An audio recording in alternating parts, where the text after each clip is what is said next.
Another day, another basketball stories na naman ang pagkikwentuhan natin. At ngayon nga, yung balitang bubuwagin na nga daw ngayon ang Sacramento Kings.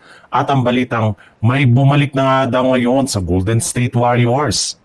Napatunayan na nga na hindi talaga kaya ng Sacramento Kings na maging consistent sa kanilang mga laro dahil natatalo pa nga sila ng ilan sa mahihinang team ngayong season.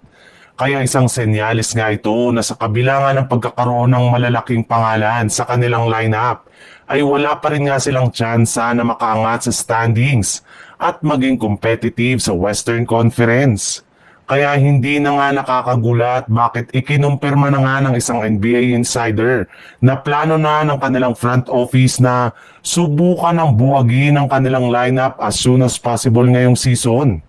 Yes, lahat nga ng kanilang mga manlalaro ngayon ay available sa trade market, maging ang kanilang mga key role players at superstar. Desidido na nga daw talaga ang kanilang prangkisa na ituloy na ang pagre-rebuild ng kanilang lineup at kumuha ng mga batang players at draft pick para sa future ng kanilang team. Sawang-sawa na rin naman ngang umasa ang kanilang team na maging competitive bawat season. Gayong parati lamang nga silang nadidismaya sa kanilang bawat kampanya. Bagamat man nga meron silang magandang lineup at magagaling na superstar ay hindi pa rin ito nagiging sapat para manalo. Kaya no choice na nga sila ngayon kundi buwagin ang kanilang lineup.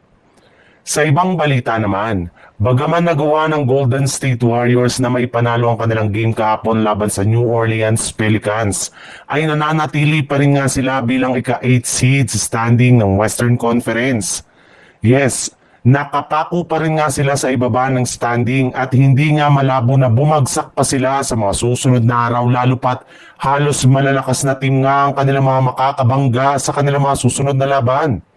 At haharapin nga nila ang mga ito na walang kanilang superstar na si Stephen Curry. Samahan mo pa ng pagkakaroon rin ni Jimmy Butler ng injury sa kanyang balakang.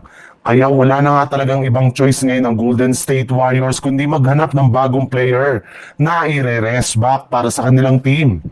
Ayon nga sa ikinumpirma pa lang na balita ng isang NBA insider, official na nga daw pong pinabalik ng kanilang team si Seth Curry sa kanilang lineup sa pamamagitan ng pagbibigay nila sa kanya ng bagong kontrata. Kung inyo ang matatandaan, napilitan nga noon ng Golden State Warriors na tanggalin si Curry bago mag-umpisa ang regular season since kulang nga sila pagdating sa cap space pero pinangako rin naman nga ng kanilang team na pababalikin nila ito ngayong season. At makalipas nga ang ilang buwang paghihintay ay sa wakas, tinupad na rin naman nga ng Warriors ang kanilang pangako. In fact, inaasahan niya agad na makakapaglaro si Seth Curry sa kanilang next game laban sa Oklahoma City Thunder.